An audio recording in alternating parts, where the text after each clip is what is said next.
Welcome to this week's Art Studio Chat. My name is Rod Moore from the Learn to Paint Academy, and in this episode, we're going to talk about what is probably one of the most important things to create paintings that have appeal in the marketplace. Now, if you're just doing painting as a hobby to please yourself, it's a little bit like singing in the shower. You don't need to be that good to please yourself, if you know what I mean. You don't need to worry about the right tonality and scales and things like that. But if you want to move towards creating more finished work, more professional work, or work that has appeal in the marketplace, then you're probably going to need to have some structure to your singing, right? It's the same thing with painting. So what we're going to talk about here is composition and design, which is really the starting point before you actually put, paint on the canvas and start to develop your painting. I often talk about in the Moore method of painting, often talk about the need for focusing on the big shapes, but what we don't really talk about, and perhaps we should talk about more, is the underlying compositional design first before we place the big shapes down on the canvas. So that's what we're going to talk about in this video. I'm going to give you an overview of 10 of the more common sort of designs or compositional structures in a painting. And if you learn these and start to consciously make decisions about composition when you do your next painting, it will make your paintings have a much stronger appeal, because there will be an underlying framework that will give strength to your painting. So we'll go through these 10. I'll make you aware of them. Obviously, there's more to learn and more detail, and we're planning on doing a course really digging deeper into composition and design at some point in the future, so look out for that. But let me go to the computer and I will then walk you through these compositional designs.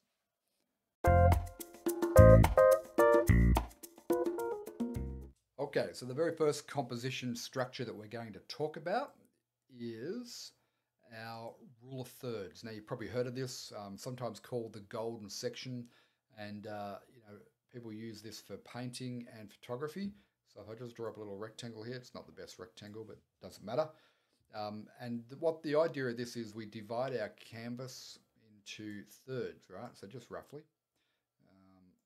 Unfortunately, my abilities to draw with the mouse aren't that great, but roughly into thirds is the idea here. And then what happens is, when we divide it into thirds, we end up with these intersection points here,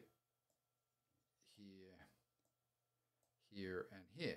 Okay, so the very first sort of way of creating a strong composition is to focus in on these intersection points. Okay, so wherever you've got an intersection point, that becomes our focal point of our painting, okay, which is where we want the eye to be drawn. So let's say we're going to choose this one here. Okay, I'll color that in. We want to use and maybe this is a little cottage if we're doing a landscape. Okay, so that's where we'd place it. Rather than placing it right in the center, we place it on one of these intersection points. So therefore, we want to have everything sort of like leading to it. So we'd have a path there that leads to the cottage. We'd have a tree here that sort of points down to the cottage. We'd have clouds here that have an angle that points to the cottage, so that we're directing the eye to that focal point. Okay, so the rule of thirds is a very powerful design structure that if you start to utilize it and become aware of it, that it will just get rid of these. It will dramatically improve your painting ability, right? So picking out in your canvas, or placing in your canvas, where you're going to put, so the other one was about there, put your focal point, and you want to have it on one of those intersecting points using the rule of thirds. So that's our very first design. Okay, now for our second design. Okay, I'm getting a little bit better at my rectangle there. There we go. I'll pick up a different color pen. So this one's called the S shape. Okay, and this is another quite common sort of design where you have an S. Actually, I'll just make it more of an S. I tend to widen that one out, but let me just make it a bit more of an exaggerated S here. Okay, like that. Okay, so we've got an S bend in, and what that does is it leads the eye into the painting. Okay, so this could be a road, or a path, or it could be a river, But what it does is it draws the eye in to the painting, and then your eye tends to follow the line. So if you were using the rule of thirds from before, you'd have your focal point up on this one here. Okay, so you'd have a little cottage. This S-bend then leads the eye directly to the focal point. So using an S-bend is, again, another powerful composition. Okay, for our third compositional design, okay, draw up another little rectangle there. This is what we call a crucifix or a cross. So this is a design element where you have a very strong, definite horizontal object, and you also have a very strong, definite vertical object. And what that does is it basically creates something that draws your eye to it, this intersection point here. But the key is to have very strong and definite shapes horizontally and vertically that intersect, because your eye is just naturally going to be drawn to that, right?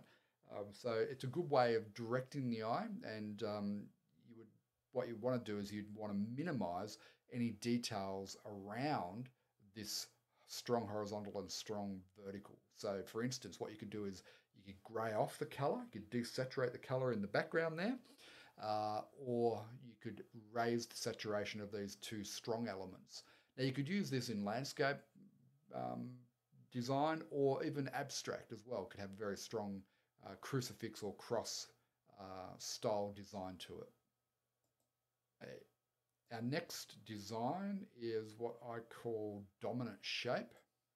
Okay, so let's say we're going to do a landscape here, and we're going to have a horizon line there. This is about having a landscape, or sorry, a shape in the landscape, or in your painting. It doesn't have to be a landscape, but one that is very, very dominant. Okay, and so by dominant I mean it has it's a dark value, but it's a large shape, and typically a dominant shape style design is going to take up about a third of your overall canvas there, right? So if it's only a quarter, it's not going to be that dominant. Okay, let me just colour that in, so we just get our dark shape here, which in this case we're going with a tree and putting some shadow there.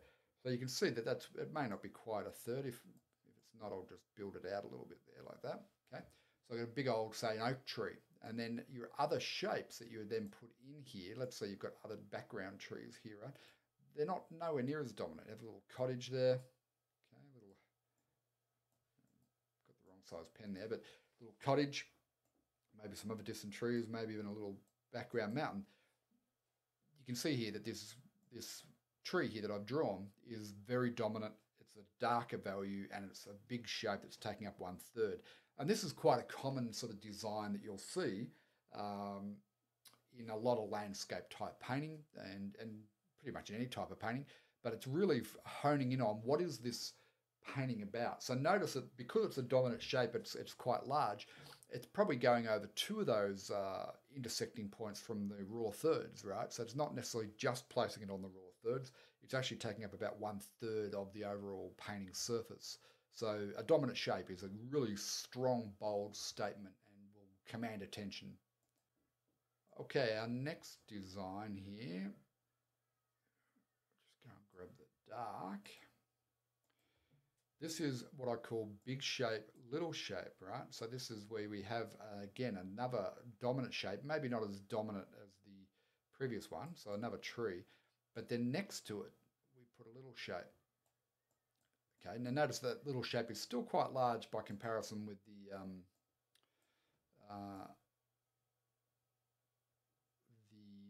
previous example, the little tree I did there, but the idea here is that you have a big shape next to a little shape, but they're of equal value. Okay, so the previous example, I was putting those other trees back into the distance, so they're a lighter value.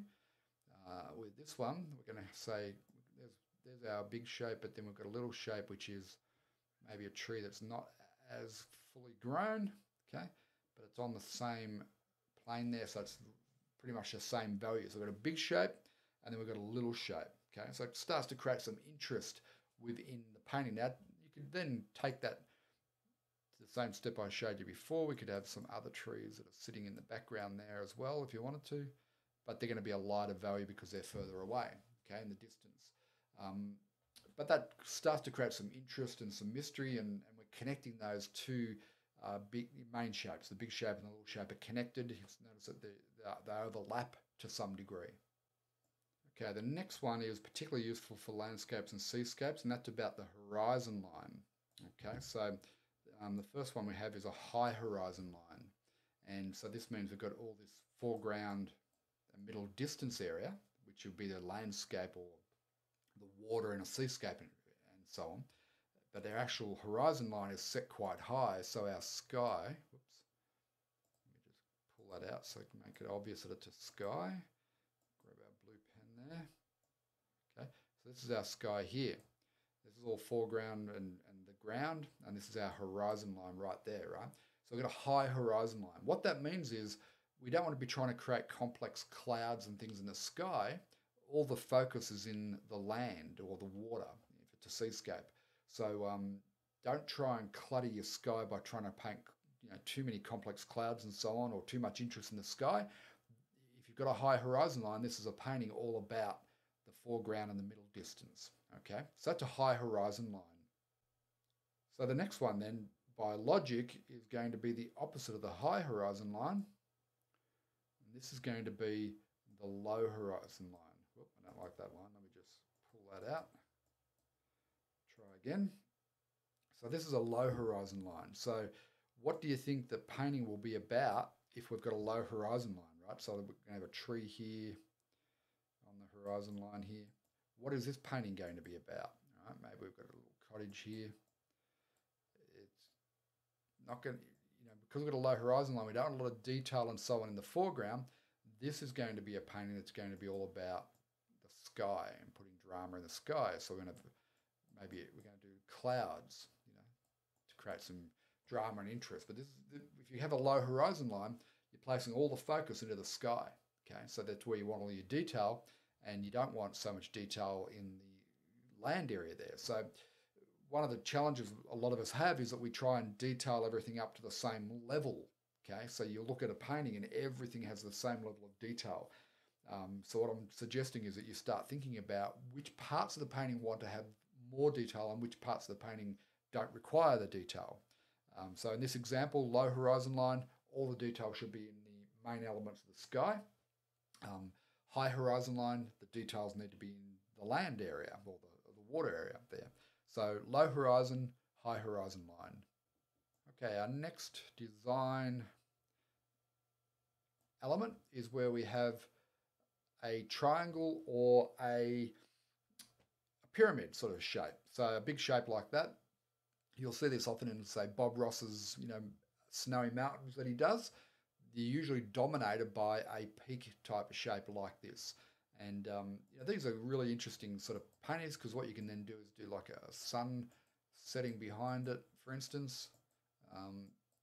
But the one thing about this style of painting is that this is why Bob Ross paintings are always quite popular, is that let me just grab the other pen there.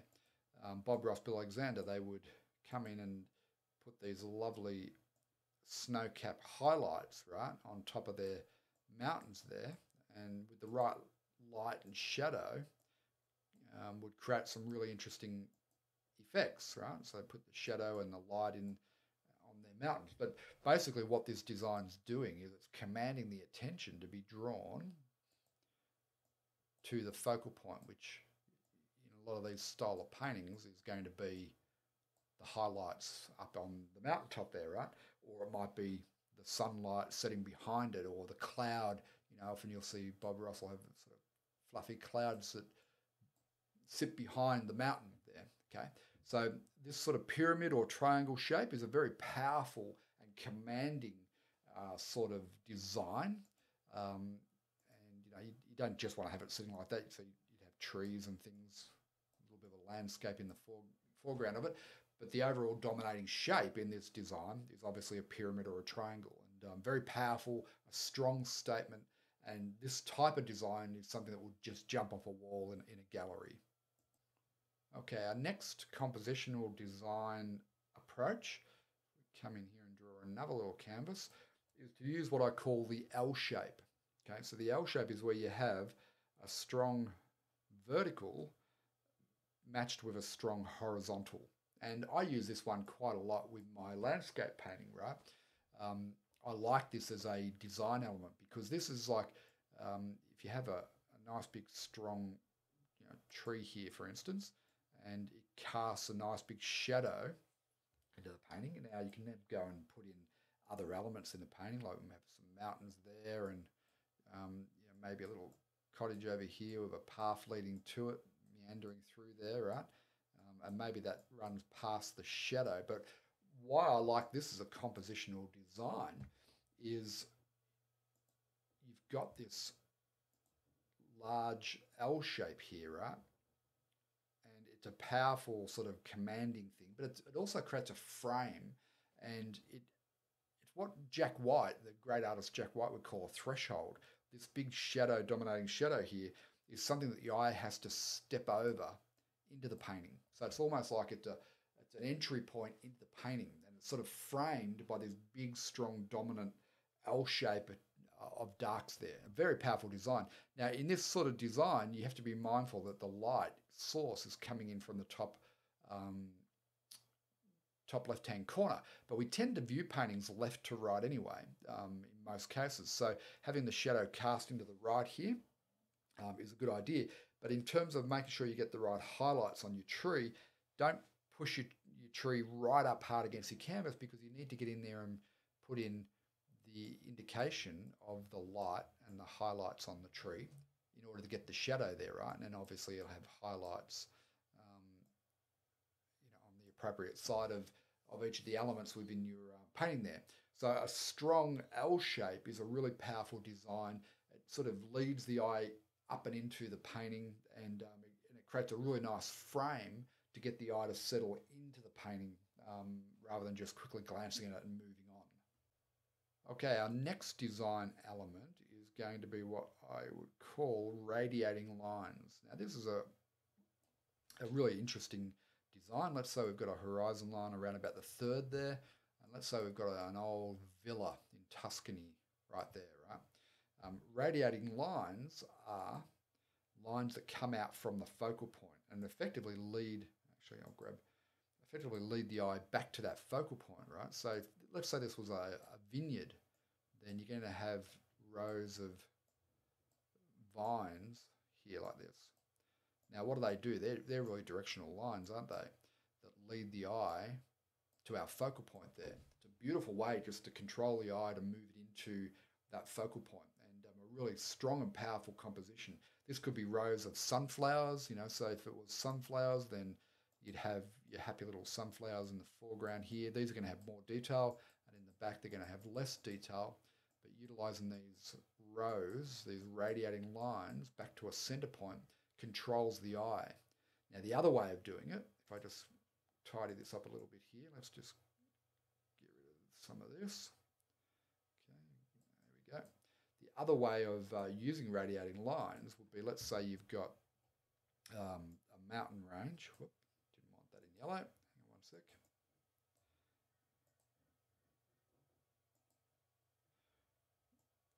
So we've got a mountain range there, and we're going to put into that a setting sun.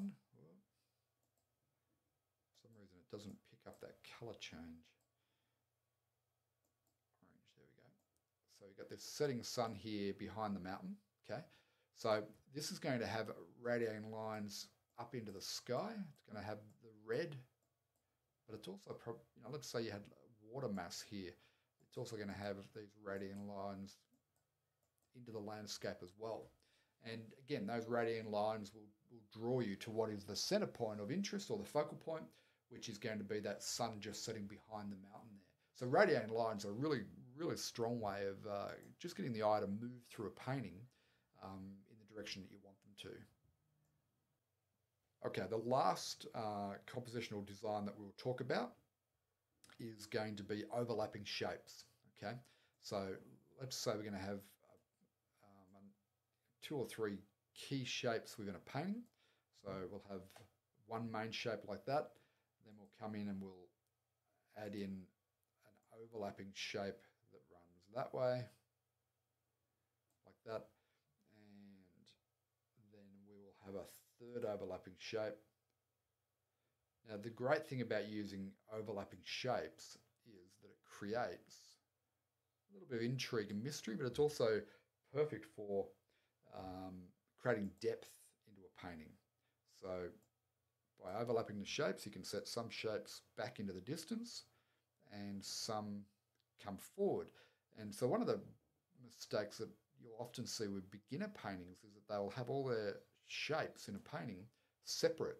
So there's space between each of them. But if you go and look in reality, in nature, that's never quite the way it is, right?